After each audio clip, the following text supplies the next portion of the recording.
నమస్కారం I witness news కి స్వాగతం. హెడ్లైన్ చూద్దాం.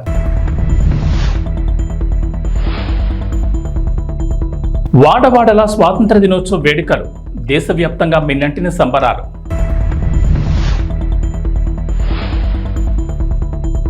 అర్హులైన రైతు రుణమాఫీ కాలేని వారికి గుడ్ న్యూస్ చెప్పిన సీఎం రేవంత్. అలాంటి వారికి కూడా రైతు రుణమాఫీ వర్తించేలా చర్యలు.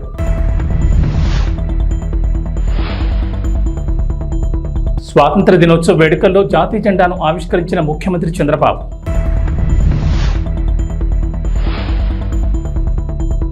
జగన్ ఆస్తుల కేసులో కీలక పరిణామం, విచారణ నుంచి తప్పుకున్న జస్టిస్ సంజయ్ కుమార్.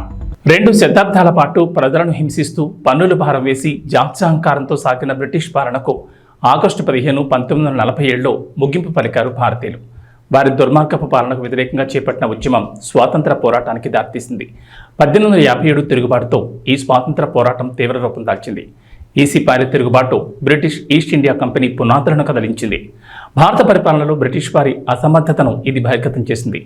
అనేక మలుపులు తిరిగి చివరికి ఎన్నో ఉద్యమాలు, వేలాది మంది ప్రాణాలను బలిదానంతో దేశానికి స్వాతంత్రం సిద్ధించింది. నాటి ప్రధాని నెహ్రూ దార్శనికత ఫలితంగానే దేశం ఈ స్థాయిలో ఉందని తెలంగాణ సీఎం రేవంత్ రెడ్డి అన్నారు. ఆయన ప్రారంభించిన ప్రాజెక్టులను మనం ఇప్పుడు ఆధునిక దేవాలయాలుగా చెప్పుకుంటున్నామన్నారు. స్వాతంత్ర దినోత్సవం సందర్భంగా గోల్కొండ కోటపై సీఎం రేవంత్ జాతీయ జెండాను ఆవిష్కరించారు. అనంతరం పోలీస్ సిబ్బంది నుంచి గౌరవవందనం స్వీకరించారు. ఆ తర్వాత తెలంగాణ ప్రజలను ఉద్దేశించి మాట్లాడిన సీఎం రేవంత్, నెహ్రూ సంస్కరణల వల్లే దేశం సస్యశ్యామలంగా ఉందన్నారు. BHEL, IDPL, మిథాని వంటి పరిశ్రమలను నెహ్రూ స్థాపించి దేశ ఆర్థికాభివృద్ధికి పునాదులు వేశారని గుర్తు చేశారు. మాజీ ప్రధానులు లాల్ బహదూర్ శాస్త్రి, ఇందిరాగాంధీ వ్యవసాయంలో నూతన విప్లవాలు తీసుకొచ్చారని కొనియాడారు. కాంగ్రెస్ దేశానికి చేసిన సేవలకు ఇవి కొన్ని ఉదాహరణలే చెప్పుకొచ్చారు. ప్రపంచ చరిత్రలోని అహింసని ఆయుధంగా మలిచేసిన మహాసంగ్రామం మన దేశ స్వాతంత్ర పోరాటమన్నారు. ఇటీవల తాను అమెరికా పర్యటనలో భాగంగా ప్రపంచ బ్యాంక్ అధ్యక్షుడితో సమావేశమైనట్లు వెల్లడించారు. తక్కువ వడ్డీకే రుణాలు ఇచ్చేందుకు ప్రపంచ బ్యాంక్ అంగీకరించిందని తెలిపారు. గత బీఆర్ఎస్ ప్రభుత్వం మాదిరిగా అధిక వడ్డీలకు అప్పులు తెచ్చి ప్రజలను ఎత్తిన భారం వేయిపోమని తెలిపారు.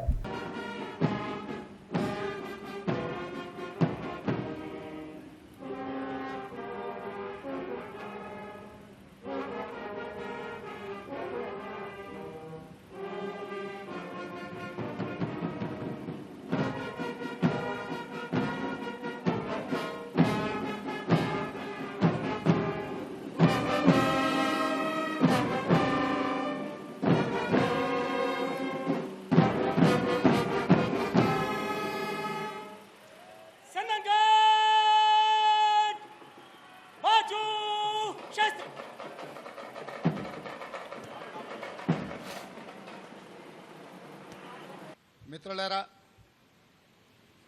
భారతదేశ ప్రజలందరికీ స్వతంత్ర దినోత్సవ శుభాకాంక్షలు. బ్రిటిష్ బానిస సంఖ్యలు తెంచి స్వేచ్ఛావాయువులు పీల్చుకునే ఈరోజు మనందరికీ పర్వదినం.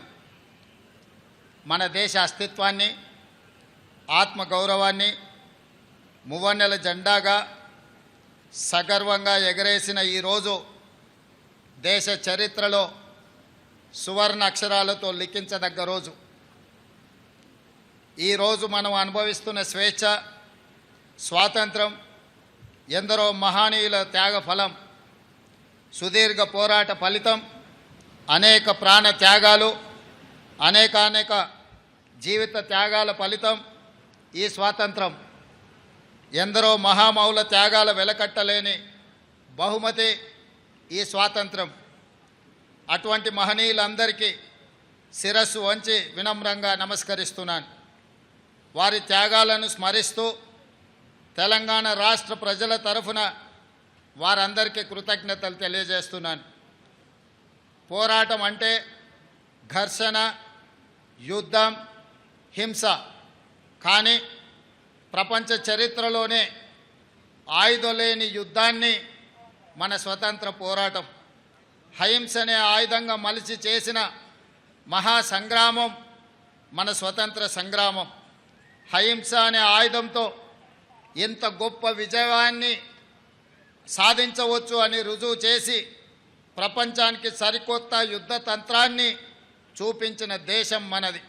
ఆ ఘనత, ఆ కీర్తి జాతిపిత మహాత్మా గాంధీకి దక్కుతుంది. ఈ సందర్భంగా ఆ మహనీయుడి దార్శనికతకు శిరస్సు వంచి నమస్కరిస్తున్నాను. ఈ దేశానికి స్వతంత్రం సాధించడంలో గమ్యం చేరినట్టు కాదు. అప్పుడప్పుడే పురుడు పోసుకున్న ప్రజాస్వామ్య దేశం ఒకవైపు సవలాక్ష సమస్యలు, మరోవైపు దేశ విభజన గాయాలు, ఇంకోవైపు దేశ గుండెలపై సంస్థానాల కుప్పట్లు. ఈ పరిస్థితిలో ప్రజాస్వామ్య దేశంగా భారత్ నిలకుదొక్కుకోవడానికి బలమైన పునాదులు వేసి ఆధునిక భారతావనిగా అవతరించడానికి అవసరమైన ప్రణాళికలు రచించి కార్యాచరణ ప్రకటించి సగర్వంగా సమున్నతంగా ఈ దేశాన్ని నిలబెట్టాల్సిన బృహత్తర బాధ్యత నాటి కాంగ్రెస్ పార్టీ నాయకత్వ భుజాలపై ఉండింది. అజాగ్రత్తగా ఉన్న, అలసత్వం వహించిన, రాజనీతి లోపించిన, దూరదృష్టి కొరవడిన నేడు మనం ఉన్న ఈ భారతదేశం ఒక కలగానే మిగిలిపోయేది. శతాబ్దాల దోపిడీ అణిచివేతల తర్వాత స్వతంత్రానంతరం 1947లో అధికారం చేపట్టే నాటికి అంతా శూన్యం. చేతులు కాళ్ళు కూడదీసుకొని ఒక్కొక్క వ్యవస్థను ఏర్పాటు చేసుకొని పారదర్శక ప్రజాస్వామ్య పాలన అందించాల్సిన బాధ్యత నాటి నాయకత్వంపై పడింది. తొలి ప్రధాని పండిట్ జవహర్లాల్ నెహ్రూ వంటి గొప్ప మానవత్వవాది దార్శనికుడి కారణంగా భారతదేశం ఈనాడు ఒక వైభవోపేత వైజ్ఞానిక దేశంగా, పారిశ్రామిక శక్తిగా ఎదగగలిగింది అని చెప్పక తప్పదు. కాంగ్రెస్ ఎన్నికల సమయంలో ఇచ్చిన ప్రధాన హామీ 2 లక్షల రైతు రుణమాఫీ. తాము అధికారంలోకి వస్తే 2 లక్షల వరకు రైతులకు రుణమాఫీ చేస్తామని ప్రకటించింది. ఇచ్చిన మాట ప్రకారం ప్రభుత్వం 2 లక్షల రైతు రుణమాఫీకి కట్టుబడింది. ఇప్పటికే 2 విడతల్లో 1.5 లక్షల వరకు రైతు రుణమాఫీ చేసింది. తొలి విడతలో 1 లక్ష వరకు, ఆ తర్వాత 2వ విడతలో 1.5 లక్షల వరకు రైతుల రుణమాఫీలు మాఫీ చేసింది. ఇక 3వ విడత రైతు రుణమాఫీకి ప్రభుత్వం సిద్ధమైంది. రాష్ట్రంలోని రైతులకు నేడు 1.50 లక్షల నుంచి 2 లక్షల వరకు రైతు రుణమాఫీ కానుంది. ఖమ్మం జిల్లా వైరా బహిరంగ సభలో CM Revanth Reddy, deputy CM Bhatti Vikramarka రైతులకు లక్షల వరకు రుణమాఫీ చెక్కులను అందజేయనున్నారు. అనంతరం అన్నదాతల అకౌంట్లలో డబ్బులు జమ అవుతాయి. 3వ విడత మాఫీతో 42 లక్షల మంది రైతులు రుణ విముక్తులవుతారని మంత్రి తుమ్మల వెల్లడించారు. మొత్తం 31,000 కోట్ల రుణమాఫీ చేసిన ఘనత కాంగ్రెస్ ప్రభుత్వానికి దక్కుతుందని చెప్పారు. ప్రభుత్వానికి భారమైన సీఎం రేవంత్ సాహసోపేత నిర్ణయం తీసుకున్నారన్నారు. రైతు రుణమాఫీపై ఇచ్చిన మాట నిలబెట్టుకున్నారన్నారు. ముఖ్యమంత్రిగా ఇచ్చినటువంటి వాగ్దానాన్ని నిలపడం కోసం కష్టమైన, అధిక భారమైన ఏ ప్రభుత్వం తీసుకోలేనటువంటి నిర్ణయం. కాబట్టి రైతుల పండగ, రాష్ట్ర పండగ వీళ్ళు ఎట్లాగూ చేయలేరని చెప్పి భావించారు. చేసేసరికి వాళ్ళకి గొంతుకులో ఎలక్కాయబడింది. ఏం చేయాలో తెలియక వాళ్ళకి రాలేదు, వీళ్ళకి రాలేదు, ఆడికి పోలేదు, ఈడికి పోలేదని ఇంకా పూర్తే కాల. 9 నెలలు అయిందా ఈ ప్రభుత్వం వచ్చి? కాలేదా? మరి కాకుండా బిడ్డ పుట్టాలంటారు వాళ్ళు. మేమేం చేసాం? అయినా సరే ఆ చిల్లర రాజకీయాలు మేము తెచ్చుకోలేదు. ఆ చేతగాని వాగ్దానాలు చేసి రైతులను మోసం చేసినటువంటి పార్టీల యొక్క కార్యక్రమం మాకు అవసరం లేదు. ఆంధ్రప్రదేశ్ ముఖ్యమంత్రి నారా చంద్రబాబు నాయుడు విజయవాడలోని ఇందిరాగాంధీ మున్సిపల్ స్టేడియంలో నిర్వహించిన స్వాతంత్ర దినోత్సవ వేడుకల్లో పాల్గొన్నారు. జాతీయ పతాకాన్ని ఆవిష్కరించి అనంతరం పోలీసుల నుంచి సీఎం గౌరవవందనం స్వీకరించారు. గత ప్రభుత్వం 5 ఏళ్ల పాలనలో దెబ్బతిన్న ఆంధ్రప్రదేశ్ బ్రాండ్ను తిరిగి పొందేందుకు చర్యలు తీసుకుంటామన్నారు. చంద్రబాబు గత 5 ఏళ్లుగా రాష్ట్రంలో ప్రజలు కోల్పోయిన స్వేచ్ఛను అందించేందుకు కట్టుబడున్నామని, ప్రజలకు ఉపయోగపడే విధానాలు రూపొందిస్తున్నామని అన్నారు. గత ప్రభుత్వం నిర్వీర్యం చేసిన శాఖల్ని పునరుద్ధరిస్తున్నామని, సంక్షేమం, అభివృద్ధి 2 కళ్లుగా పాలనకు శ్రీకారం చుట్టామన్నారు. 100 రోజుల ప్రణాళిక టార్గెట్గా అన్ని శాఖల్లో సమీక్షలు చేస్తున్నామన్నారు. ఉమ్మడి రాష్ట్ర విభజనతో ఏర్పడిన నవ్యాంధ్రకు రాజధాని కూడా లేని పరిస్థితిలో పాలన ప్రారంభించామని గుర్తు చేశారు. అలాంటి క్లిష్ట పరిస్థితి నుంచి ప్రభుత్వాన్ని పట్టాలెక్కించామని, తమకున్న అనుభవం, ప్రజల సహకారంతో కొద్ది కాలంలోనే నిలదొక్కుకోగలిగామన్నారు. 2014-19 మధ్య 120కి పైగా సంక్షేమ పథకాలతో ప్రజల జీవన ప్రమాణాలు మెరుగుపరిచామన్నారు. ఆంధ్రప్రదేశ్ ఈజ్ ఆఫ్ డూయింగ్ బిజినెస్లో దేశంలోనే మొదటి స్థానంలో నిలిచిందన్నారు. 16 లక్షల కోట్ల పెట్టుబడులకు ఒప్పందాలు చేసుకుని దేశం దృష్టిని ఆకర్షించామన్నారు చంద్రబాబు. పెట్టుబడులకు ఒప్పందాలు చేసుకుని దేశం దృష్టి ఆకర్షించాం. 14-19 కాలంలో రాష్ట్రం అన్ని రంగాల్లో అనూహ్యంగా దూసుకుపోయింది. దేశంలో నాడు ఆంధ్రప్రదేశ్ ఒక పెద్ద బ్రాండ్గా ఆవిష్కృతమైంది. రాజధాని లేని రాష్ట్రం అని బాధపడుతూ కూర్చోలేదు. క్రైసిస్ నుంచి ఆపర్చునిటీ ఎదుర్కొన్నాం. ఆ క్రమంలో రాష్ట్రానికి నడిబొడ్డుగా ఉండే అమరావతి ప్రాంతంలో దేశం గర్వించే రాజధానికి శంకుస్థాపన చేసుకున్నాం. ప్రజల సహకారంతో 34,000 ఎకరాల భూసేకరణ చేసి ప్రపంచం చర్చించుకునే డిజైన్లతో సంపద సృష్టించే రాజధాని నిర్మాణాన్ని మొదలుపెట్టాం. మనది వ్యవసాయ ఆధార రాష్ట్రం. రైతు బాగుంటేనే రాష్ట్రం బాగుంటుందని నేను ఎప్పుడూ నమ్ముతాను. అందుకే సాగునీటి రంగానికి అత్యంత ప్రాధాన్యత ఇచ్చి నాడు 5 ఏళ్లలో 68,000 కోట్ల రూపాయలు ఇరిగేషన్పై ఖర్చు చేశాం. రాష్ట్రానికి జీవనాడి అయిన పోలవరం ప్రాజెక్టుకి అత్యంత ప్రాధాన్యత ఇచ్చాం. ఒక యజ్ఞంలా పోలవరాన్ని నాడు పరుగులు పెట్టించి 73% పనులు పూర్తి చేశాం. తెలుగుదేశం ప్రభుత్వం కొనసాగి ఉంటే ఈ పాటికే పోలవరం పూర్తయి ఆ ఫలాలు రాష్ట్రం ప్రజలు పొందేవాళ్లు. 120కి పైగా సంక్షేమ పథకాలు, అభివృద్ధి పథకాలు, శాంతి భద్రతలు, అందరికీ ఉపాధి, పెట్టుబడులు, ఉద్యోగ అవకాశాలతో రాష్ట్రం దూసుకుపోతున్న క్రమంలో 2019లో వచ్చిన ఎన్నికల ఫలితాలు రాష్ట్రాన్ని చీకటిమయం చేశాయి. ఏపీ మాజీ ముఖ్యమంత్రి వైఎస్ జగన్ ఆస్తుల కేసుల విచారణలో కీలక పరిణామం జరిగింది. జగన్ ఆస్తుల కేసులో ప్రమేయం ఉన్న భారతీ సిమెంట్ కార్పొరేషన్, జగతి పబ్లికేషన్స్, విజయసాయిరెడ్డిలకు వ్యతిరేకంగా ఈడీ దాఖలు చేసిన కేసు విచారణ నుంచి జస్టిస్ సంజయ్ కుమార్ తప్పుకున్నారు. గతంలో తెలంగాణ హైకోర్టు జగన్ ఆస్తుల కేసులకు సంబంధించి నమోదైన సిబిఐ కేసుల్లో తీర్పు వెలువడిన తర్వాతే ఈడీ కేసుల్లో తీర్పునివ్వాలని ఆదేశించింది. సిబిఐ ఈడీ కేసులను విడివిడిగా లేదా సమాంతరంగా విచారించిన ఆ పద్ధతిని అనుసరించాలని తెలిపింది. గత ఏడాది మే నెలలో హైకోర్టు తీర్పును ఈడీ సుప్రీంకోర్టులో సవాల్ చేసింది. బుధవారం ఈడీ పిటిషన్లపై సుప్రీంకోర్టులో విచారణ జరగా జస్టిస్ సంజీవ్ ఖన్నా, జస్టిస్ సంజయ్ కుమార్లతో కూడిన ద్విసభ్య ధర్మాసనం ముందుకొచ్చింది. అయితే కేసు ప్రారంభమైన వెంటనే తాను విచారణ నుంచి తప్పుకుంటున్నానని జస్టిస్ సంజయ్ కుమార్ తెలిపారు.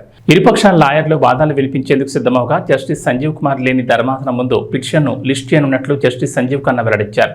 సెప్టెంబర్ 2 నుంచి మొదలయ్యే వారంలో సీజీఐ ఆదేశాల మేరకు మరో ధర్మాసనం ముందు లిస్ట్ చేయాలని ఆదేశించారు. లోయోలా అకాడమీలో జరిగిన 78 స్వాతంత్ర వేడుకలకు ముఖ్య అతిథిగా మల్కాజ్గిరి పార్లమెంట్ సభ్యుడు ఈటెల రాజేందర్ హాజరయ్యారు. ఈటెల రాజేందర్ జెండా ఎగురవేసిన అనంతరం ఆయన మాట్లాడుతూ డాక్టర్లు, ఇంజనీర్లు అవుదామనే లక్ష్యంతో కాకుండా చదువుకున్న యువత కూడా రాజకీయాలకు వస్తే అవినీతి తగ్గి దేశం మరింత ముందుకు పోయే అవకాశం ఉందన్నారు. కాలేజ్ ఎన్సీసీ విద్యార్థులు పరేడ్ నిర్వహించారు. ఈ పరేడ్ పలువురిని ఆకర్షించింది. ఈ కార్యక్రమానికి వీక్షకులు పెద్ద ఎత్తున హాజరయ్యారు. 78వ స్వాతంత్ర వేడుకల సందర్భంగా మీ అందరికీ శుభాకాంక్షలు.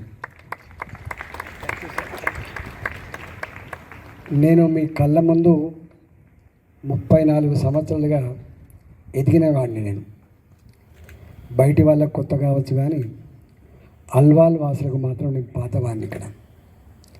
ఇక్కడ ఏమీ లేని నాడు ఈ రోడ్ ఎంబడి ఊకే ప్రయాణం చేస్తూ పోయేవాళ్ళం. కాబట్టి ఈ లయోలా అకాడమీ గురించి, మీ సేవల గురించి నాకు క్షుణ్ణంగా తెలుసు. ఎన్ని వేల మందికి గొప్ప సంస్కృతిని, విద్యను, జ్ఞానాన్ని అందించిందో నేను కళ్ళారా చూసినవాడిని. కాబట్టి నేను మీ అందరికీ మళ్ళొకసారి విజ్ఞప్తి చేస్తున్నా, ఈ పరంపర, ఈ సాంప్రదాయం, ఈ కల్చర్ మరింత గొప్పగా ఎదగాలని చెప్పి మనస్ఫూర్తిగా కోరుకుంటున్నాను. నేను మీకు తెలుసు, ఇవాళ మనం జరుపుకుంటున్నటువంటి ఇండిపెండెన్స్ డే ఇదేదో పండుగ మాత్రమే కాదు. దీని వెనుక అనేక విషాదాలు ఉన్నాయి, త్యాగాలు ఉన్నాయి. నాకు తెలిసి స్వతంత్రం కోసం జరిగినటువంటి ఉద్యమాలలో ఎక్కువ కాలం ఉద్యమాలు జరిగినటువంటి చరిత్ర భారతదేశానికి మాత్రమే ఉంది.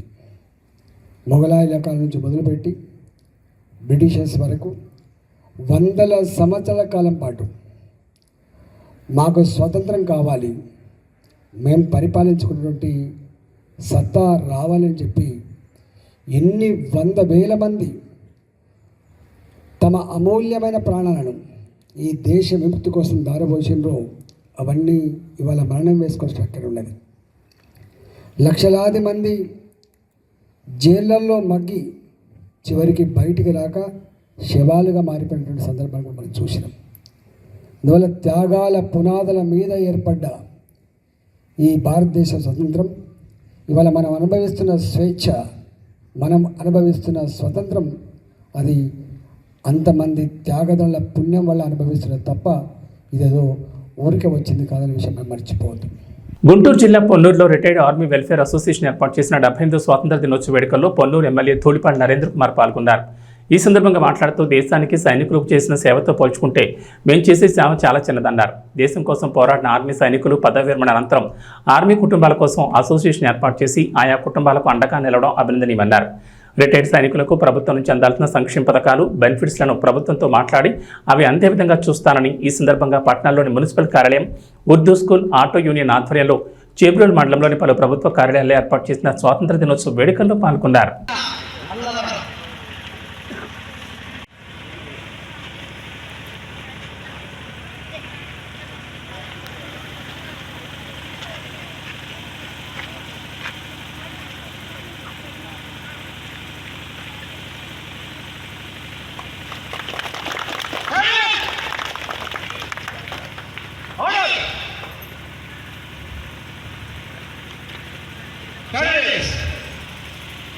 చాలా ర్యాలీ కూడా ఉంది. అందరూ కూడా మీ అందరూ పాల్గొనండి. అవకాశం అందరికీ ధన్యవాదాలు తెలుసుకుంటున్నాం. 78వ స్వాతంత్ర దినోత్సవ సందర్భంగా ముఫ్తీ అబ్దుల్లా బేగ్ గారి యొక్క ఆధ్వర్యంలో జమాయత్ ఉలమా పిలుపు మేరకు జాతీయ సమైక్యత ర్యాలీని నిర్వహిస్తా ఉన్న సందర్భంగా దీనిలో పాల్గొన్న ప్రతి ఒక్కరికి పేరు పేరున హృదయపూర్వకమైన శుభాకాంక్షలు. భారతదేశం అంటే విభిన్న మతాలు, కులాలు, సంస్కృతుల మేళవిక మన భారతదేశం. మన భారతదేశంలో ఉన్న మనందరం కూడా మన కులం ఏదైనా, మతం ఏదైనా, ప్రాంతం ఏదైనా, మనందరం కూడా భారతీయులు అనే స్ఫూర్తిని గుర్తు చేసే విధంగా ఇవాళ ఈ ర్యాలీని నిర్వహిస్తున్నందుకు మనస్ఫూర్తిగా అభినందనలు తెలియజేస్తా ఉన్నా. దేశం ఒకటే, జాతి ఒకటే, మనందరం కూడా భారతీయులు అనే స్ఫూర్తిని ప్రజల్లోకి తీసుకువెళ్లే విధంగా ఇవాళ ఈ కార్యక్రమాన్ని నిర్వహిస్తున్నందుకు వారికి మనస్ఫూర్తిగా అభినందనలు తెలియజేస్తూ, అదేవిధంగా ఇక్కడికి వచ్చినప్పుడు మరి ఈ పాఠశాలను చూస్తే చాలా ఆనందంగా కూడా ఉంది. వాళ్ళు రెండు ఒక మదర్సా అయినా కూడా అటు అరబిక్తో పాటు ఇంగ్లీష్ కూడా నేర్పించే విధంగా ఇక్కడ పాఠశాలని మదర్సాని నిర్వహిస్తూ ఉన్నారు. చాలా సంతోషం. ఎందుకంటే ఆధునిక సమాజంలో కూడా చదువు అనేది ఎంతో ప్రాధాన్యత నెలకొంటా ఉన్న నేపథ్యం మనం చూస్తూ ఉన్నాం. ఎంతో మందిని మనం చూస్తాం. ఎందుకంటే మరి వాళ్ళ ప్రభుత్వం కూడా మీ అందరికీ తెలుసు, స్కిల్ డెవలప్మెంట్ సెంటర్లకు ప్రాధాన్యత ఇవ్వాలి అనే ఉద్దేశంతో ప్రభుత్వం కూడా ఉంది.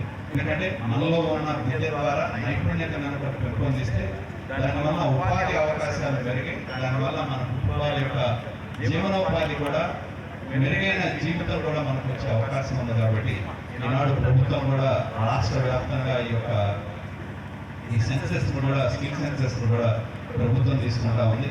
ఎంతోమంది యువత ఇక్కడ ఉన్నారు. తప్పనిసరిగా మరి ప్రభుత్వం యొక్క అందించే కార్యక్రమాలు ఏదైనా ఉంటే మనకి ఇక్కడ మన మదరసాలు అమలు చేసే అవకాశం ఉంటే మాకు తెలియజేయండి. తప్పనిసరిగా మా వంతు సహకారం మీకు ఉంటుంది. ఎందుకంటే స్కిల్ డెవలప్మెంట్ సెంటర్లు కావచ్చు, ఇతరత్ర ప్రభుత్వం నుండి ఏ సహకారం కావాలన్నా కూడా మేము ప్రభుత్వ పరంగా గతంలో మాకు మదరసాల్లో ఉన్న స్కూల్స్కి గతంలో ప్రభుత్వ పరంగా సహాయం ఉండేది. మరి ఇప్పుడు లేదో నాకు తెలియదు. కానీ మరి అటువంటి ఏదైనా ఉంటే ప్రభుత్వ పరంగా మీకు సహకారం కావాలంటే మాకు తెలియజేస్తే తప్పనిసరిగా మా వంతు సహకారాన్ని అందజేస్తాం. ఎందుకంటే ఎవరికైనా విద్య అనేది ఇవాళ ప్రతి ఒక్క వ్యక్తికి అవసరం. ప్రతి ఒక్క విద్య ద్వారా ఉపాధి కలిగితే ఆ కుటుంబం ఎదుగుదల సాధిస్తుంది. ఒక కుటుంబం ఎదిగితే జాతి ఎదుగుతుంది. కాబట్టి దాన్ని దృష్టిలో పెట్టుకొని తప్పనిసరిగా ఒక మంచి స్కూల్ని ఇక్కడ నిర్వహిస్తూ ఉన్నారు. వారికి కావాల్సిన సహాయ సహకారాలు అందిస్తాం. ఈరోజు భారతదేశంలో ఎంతోమంది ఈ స్వాతంత్ర్యం కోసం ప్రాణాలు కోల్పోయారు. దానిలో ఎంతోమంది ఆ కులం లేదు, ఆ మతం లేదు, ప్రతి ఒక్కరు కూడా మనందరూ ఏ కులమైనా ఏ మతమైనా రక్తం ఒకటి, రక్తం ఎదురులోనే ఉంటుంది. దానికి కులం లేదు, మతం లేదు.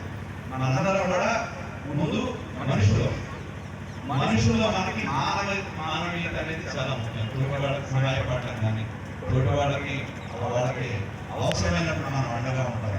మనంతా మనుషులు, మానవ కులం మనందరికీ, మన జాతి భారత జాతి ఆ స్ఫూర్తిని ముందుకు తీసుకెళ్లే విధంగా ఈరోజు ఒక సమతా ర్యాలీని ఈరోజు నిర్వర్తిస్తున్నందుకు వారికి ప్రత్యేకంగా అభినందనలు తెలియజేస్తూ మా వంతు సహాయ సహకారం ఇప్పుడు మీకు ఉంటుందని చెప్పి ఏ క్షణంలో మా వల్ల మీకు సహకారం కావాలి అంటే తెలియజేయండి. మీతో పాటు మేము ఉంటామని చెప్పి తెలియజేస్తూ సెలవు తీసుకుంటాము. మరొకసారి అందరికీ స్వాతంత్ర దినోత్సవ శుభాకాంక్షలు. జై హింద్. పూరి జగన్నాథ్ లైగర్తో పాతాళంలో పడిపోయారు. అలా పడిపోవడం, ఆకాశమంత ఎత్తుకు ఎదగడం పూరికి కొత్త కాదు. రామ్ పూరి కలిసి చేసిన ఇస్మార్ట్ శంకర్ సినిమాకు సీక్వెల్గా డబుల్ ఇస్మార్ట్ అని తీశారు. ఇస్మార్ట్ శంకర్ అయితే మాస్ ఆడియన్స్కు బాగానే ఎక్కేసింది. మరి ఈ డబుల్ ఇస్మార్ట్ కూడా అలానే హిట్ అవుతుందా? పూరి రామ్కి మళ్ళీ బ్లాక్ బస్టర్ వస్తుందా? నిర్మాతగా చార్మి దస్తు తిరుగుతుందా అన్నది చూద్దాం. ఇక కథ విధానానికి వస్తే బిగ్ బుల్ సంజయ్ దత్ తనకు బ్రెయిన్ ట్యూమర్ ఉండడంతో 3 నెలల్లో చనిపోతానని తెలుసుకుంటాడు. తాను చిరకాలం బతకాలను కోరుకుండడం, బిగ్ గోల్తో బతకాలని అనుకుంటాడు. దీనికోసం తన మెమొరీ ట్రాన్స్ఫర్మేషన్ కోసం ప్రయత్నాలు మొదలు పెడతాడు. ఇస్మార్ట్ శంకర్ రామ్ పోతినేనికి ఆల్రెడీ మెమొరీ ట్రాన్స్ఫర్మేషన్ సక్సెస్ అయిందని, అతనిలో తన మెమొరీస్ చొప్పించాలని ఇస్మార్ట్ శంకర్ రూపంలో తాను మళ్ళీ బతకాలను కోరుకుంటాడు. దీంతో ఇస్మార్ట్ శంకర్ కోసం తన గ్యాంగ్ని దింపుతాడు. ఇస్మార్ట్ శంకర్ సైతం బిగ్ బుల్ మనీని కొల్లగొడుతుంటారు. ఈ క్రమంలో జన్నత్ కావ్య తాపర్ కూడా ఇస్మార్ట్ శంకర్తో చేతులు కలుపుతుంది. ఇస్మార్ట్ శంకర్ సైతం తన టార్గెట్ బిగ్ బుల్ అని చెప్తూ ఉంటాడు.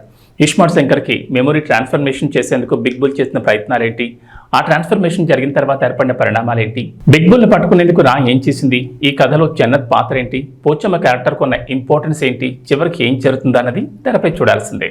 ఇక వాతావరణ విషయానికి వస్తే తెలంగాణకు హైదరాబాద్ వాతావరణ కేంద్ర అధికారులు రెయిన్ అలర్ట్ జారీ చేశారు. రాష్ట్రంలో ఇవాళ కూడా భారీ వర్షాలకు ఛాన్స్ ఉందని చెప్పారు. ఉరుములు మెరుపులతో పాటుగా గంటకు 30 నుంచి 40 కిలోమీటర్ల వేగంతో బలమైన ఈదురుగాలులు వీచే అవకాశం ఉందని వెల్లడించారు. ప్రధానంగా హైదరాబాద్, రంగారెడ్డి, సంగారెడ్డి, కరీంనగర్, రాజన్న సిరిసిల్ల, సిద్దిపేట, వికారాబాద్, మేడ్చల్, మల్కాజ్గిరి, యాదాద్రి భువనగిరి, సూర్యాపేట జిల్లాల్లో వర్షాలు పడతాయని వాతావరణ శాఖ తెలిపింది. ఈ మేరకు ఆయా జిల్లాలకు ఎల్లో అలర్ట్ జారీ చేశారు. ప్రస్తుతం దేశవ్యాప్తంగా రుతుపవనాలు చాలా యాక్టివ్గా ఉన్నాయి. దీంతో పలు రాష్ట్రాల్లో భారీ నుంచి అతి భారీ వర్షాలు కురుస్తున్నాయి. రుతుపవన ద్రోణి ప్రభావం వల్ల మరో 2 రోజుల పాటు తెలుగు రాష్ట్రాల్లో వర్షాలు కురిసే అవకాశం ఉందని భారత వాతావరణ శాఖ తెలిపింది. తెలుగు రాష్ట్రాల్లో గత నెల రోజులుగా కురుస్తున్న భారీ వర్షాల వల్ల ప్రజలు తీవ్ర ఆందోళనకు గురవుతున్నారు. తెలంగాణలోని వాగులు, వంకలు పొంగి పొర్లుతున్నాయి. జలాశయాలు, ప్రాజెక్టులు నిండుకుండలా మారాయి. దాదాపు 2 ఏళ్ల తర్వాత శ్రీశైలం, నాగార్జున సాగర్ ప్రాజెక్టు గేట్లను పైకెత్తి నీటిని కిందికి విడుదల చేశారు. ఏబీ బులెటిన్ విశేషాలు. నమస్కారం.